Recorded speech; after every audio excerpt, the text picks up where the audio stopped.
Olá, eu sou Giovanni de Souza. Hoje são 9 de maio de 2019, são 16 horas e 2 minutos. O criacionismo. O criacionismo é a doutrina segundo a qual Deus criou a partir da sua palavra tudo quanto existe: os céus, a terra, os reinos vegetal e animal. Hebreus capítulo 11, versículo 3. E finalmente o homem. Gênesis capítulo 1, versículo 26. Por isso os escritores sagrados não hesitam em atribuir a Deus a criação do universo. Consideram apropriado, portanto, tributar-lhe toda a reverência, o louvor e a glória devidos ao Criador. Os escritores do Antigo Testamento normalmente acreditam a Deus a criação do universo físico, usando o verbo bara. Ele criou. O primeiro versículo das Escrituras declara: no princípio criou Deus os céus e a terra. Gênesis capítulo 1, versículo 1. Esta sucinta declaração antevê o restante de Gênesis e responde a 3 perguntas. Quando ocorreu a criação? Quem é o sujeito da criação? Qual é o objeto da criação? Gênesis capítulo 1, versículo 1, destaca o fato de um começo verdadeiro, ideia evitada pela maioria das religiões e filosofias antigas e modernas. Bara parece indicar que os fenômenos físicos vieram existir naquela ocasião e que não tinham existência prévia, na forma em que foram criadas pelo fiat divino. Em outras palavras, até esse momento, nada absolutamente existia, nem mesmo um átomo de hidrogênio. De conformidade com Gênesis capítulo 1, versículo 1, o sujeito da criação é Deus. O verbo bara, em sua forma mais comum, é usado no hebraico somente no tocante à atividade divina, jamais se referindo à atividade criadora humana. A criação revela o poder de Deus, Isaías capítulo 40, versículo 26. Sua majestade, Amós capítulo 4, versículo 13. Seu trabalho ordenado, Isaías capítulo 45, versículo 18. E sua soberania, Salmos 89, 11 ao 13. Como Criador, Deus deve ser reconhecido onipotente e soberano. Quem rejeita a doutrina bíblica da criação desdenha o reverente temor a Deus devido por força desses atributos. No Antigo Testamento, os céus e a terra abrangem a inteireza do universo ordeiro e harmonioso.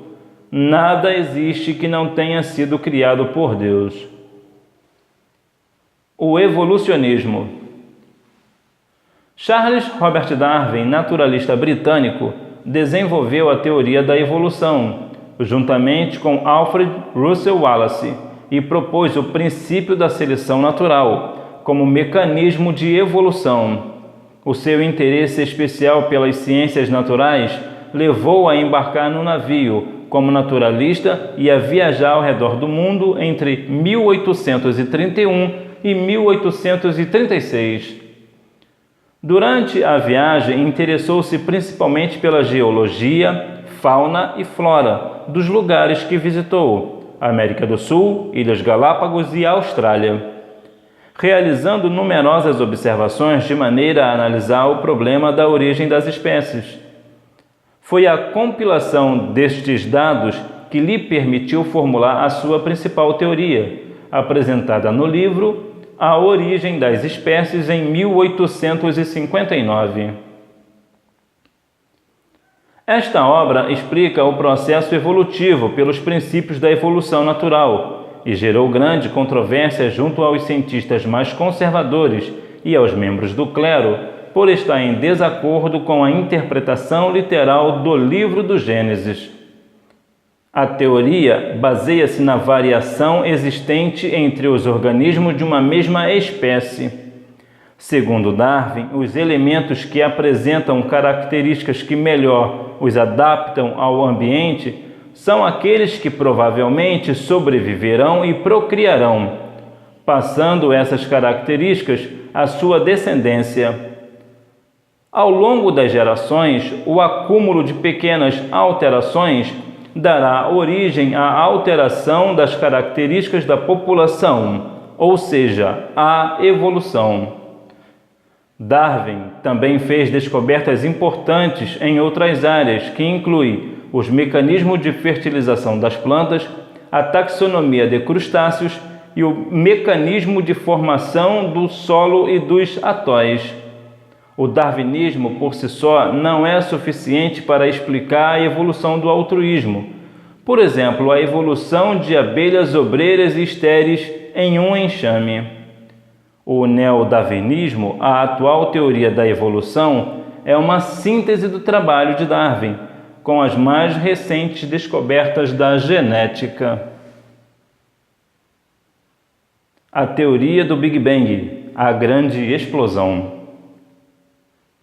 A explicação mais aceita sobre a origem do universo entre a comunidade científica é baseada na teoria da grande explosão. Sua característica essencial é o surgimento do universo a partir de um estado de temperatura e densidade extremamente altas. Em 1927, ano em que George Lemaitre se tornou professor de astrofísica na Universidade Católica de Louvain, ele propôs sua teoria do Big Bang, que explicava a recessão das galáxias dentro da estrutura da teoria da relatividade geral do físico alemão Albert Einstein.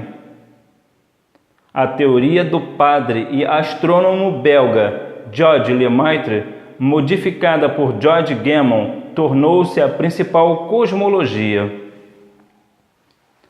os quais demonstraram que o universo não é estático e se encontra em constante expansão, ou seja, as galáxias estão se afastando uma das outras. Portanto, no passado, elas deveriam estar mais próximas que hoje, e até mesmo formando um único ponto.